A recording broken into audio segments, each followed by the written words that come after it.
Assalamualaikum warahmatullahi wabarakatuh. We are from Group 1. The group members are Adji Suweno, Ardya Rigita Cahyani, Dandi Khasim, Irma Apriyanthi, and Maulida Hasanah. We are going to presentate the materials about the concept, characteristic, and code ethic of Indonesian teaching profession. The first material is the concept of Indonesian teaching profession.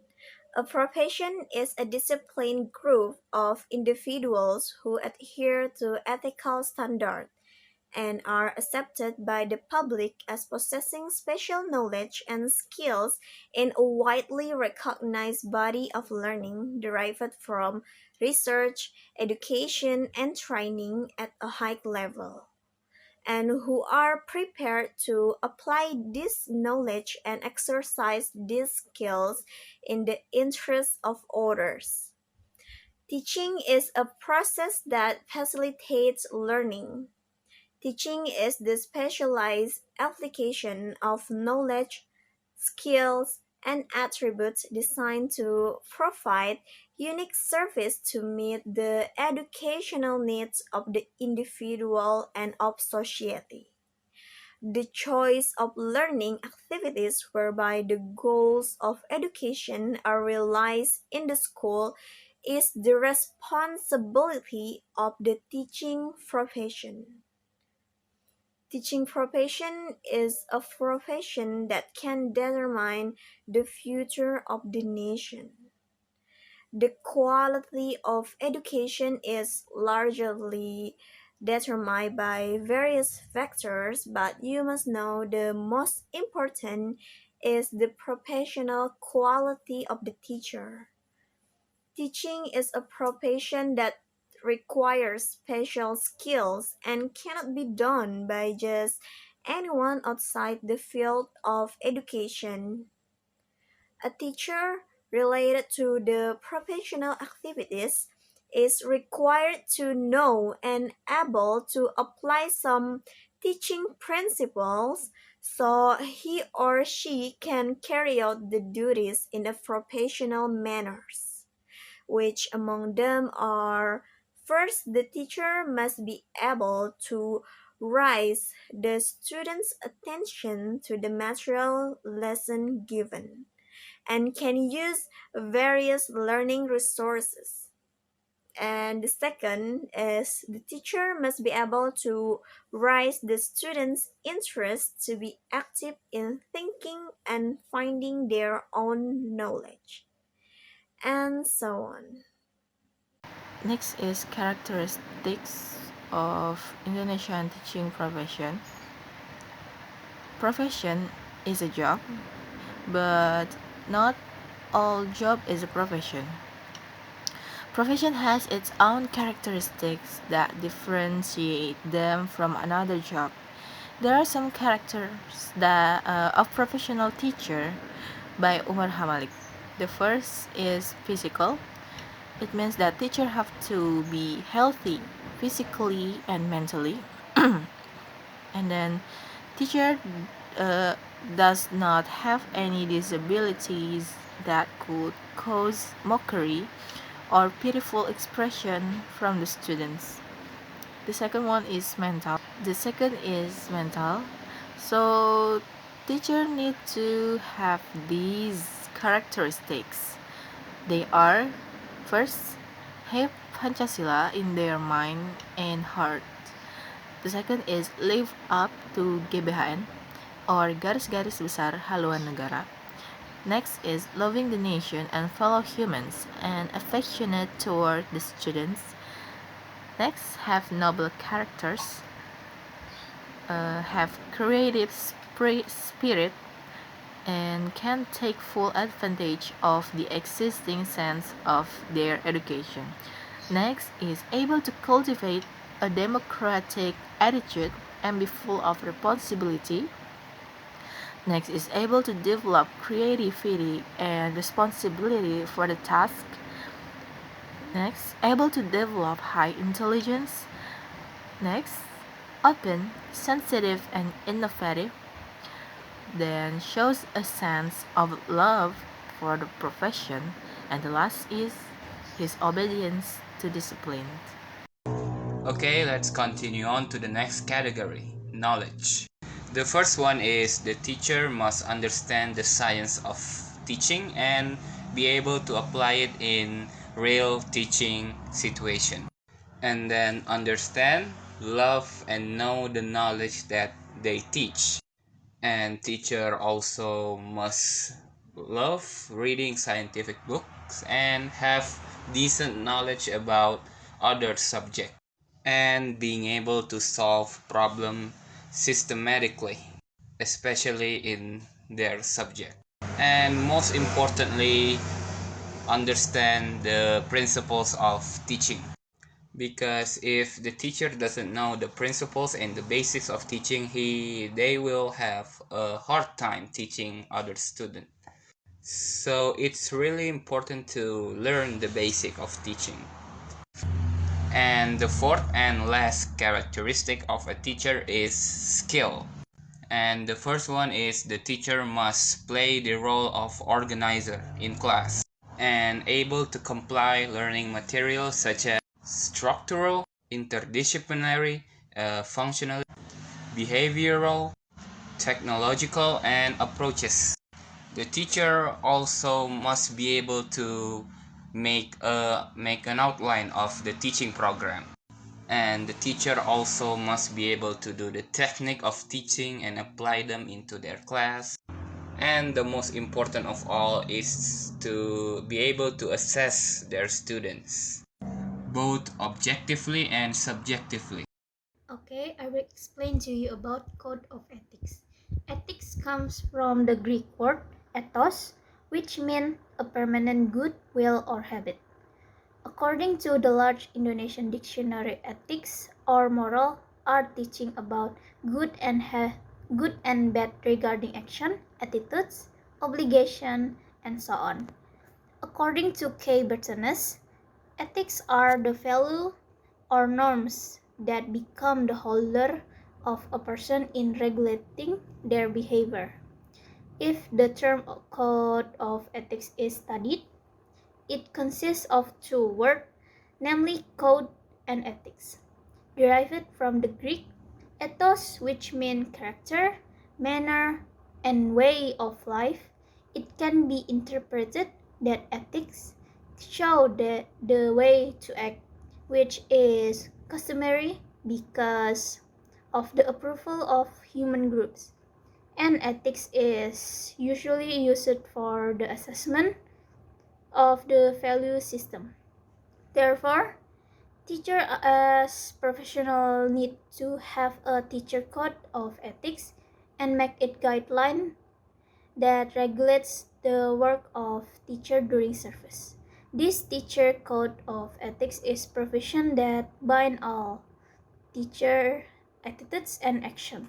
As a foundation and standard of teacher behavior, the teacher professional code of ethics generally aims to position teacher as a respectable, noble, and dignified profession protected by law.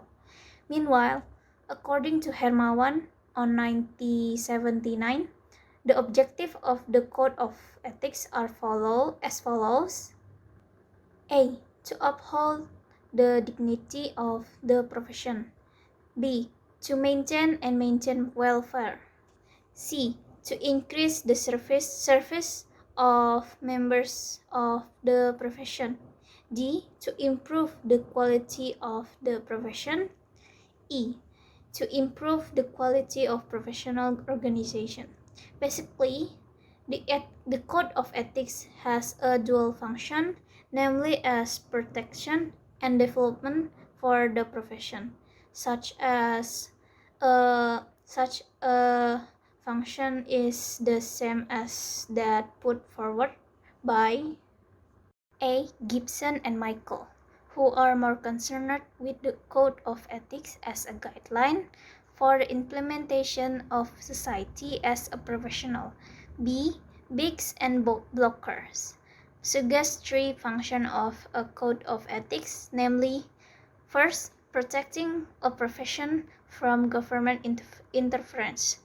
2. preventing internal conflicts in a profession. 3. Protecting practitioner from the wrong practice of profession. In general, this code of conduct is needed for several reasons, including A. To protect work in accordance with the profession and policies that have been determined based on the prevailing laws and regulation. B. To control the occurrence of dissatisfaction and disputes from the implementer so as to maintain and improve internal and external stability of works.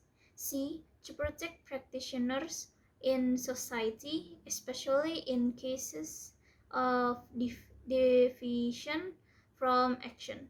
D. Or last, protecting community members from practice that defies from applicable regulation. That's all for me. Now, Assalamualaikum warahmatullahi wabarakatuh. I will continue our presentation. Now we are come to the content of teacher code ethics. So I will just read the content of this teacher code ethics because I do not memorize them. They are 9 points. So the Indonesian teacher code of ethics is based on the formulation of the VGRI 13 Congress on 24th to 25 November 1973 in Jakarta. So this is conducted by PGRI. PGRI itself is the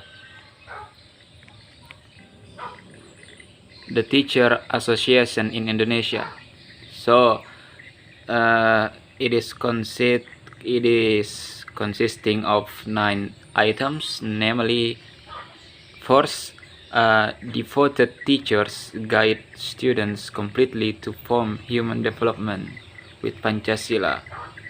The second, or I will say B. The previous is A and now B. Teachers have professional honesty in implementing the curriculum according to the needs of their respective students. C. The teachers established or make communication, especially in obtaining or seeking information about students, but avoids all forms of abuse. So teacher acts to make a good communication and to the student. And then D, the teacher creates an atmosphere of school life and maintains the best possible relationship with the parents of the students for the benefit of the students. So teacher need to make a atmosphere, make an environment, good environment, and keep the best relationship with the parents of the students. Point E, teachers maintain good relationship with the community around their school, with people around their school and the wider community for educational purposes. And point F, teachers themselves or together try to develop and improve the quality of the profession. And G, teachers create and maintain relationship between fellow teachers, between or among teachers, make a good relationships, don't hate each other, and both based on the work environment and in overall relationship. And then H, teacher legally maintain develop and improve quality of professional teachers organization as their dedication. And E, or the last point of teacher code ethics, or the ninth point, is the teacher implements all the provisions which are government policies in the field of education. So teacher try to apply the government policy. In the effort to realize the code of ethics for Indonesian teachers, it is necessary to pay attention to the number of factors that are still perceived as obstacle. There are any obstacle, even though these factors are the factor that considered or perceived as an obstacles. The first, teacher's personal qualities. Maybe it is the teacher has a low quality. And then teacher education, educational facilities and infrastructures, education system, the position, career and welfare of teachers, and government policy. And so these all are the obstacles of doing this code of ethics. Thank you so much. That's from me. I hope you can take the point.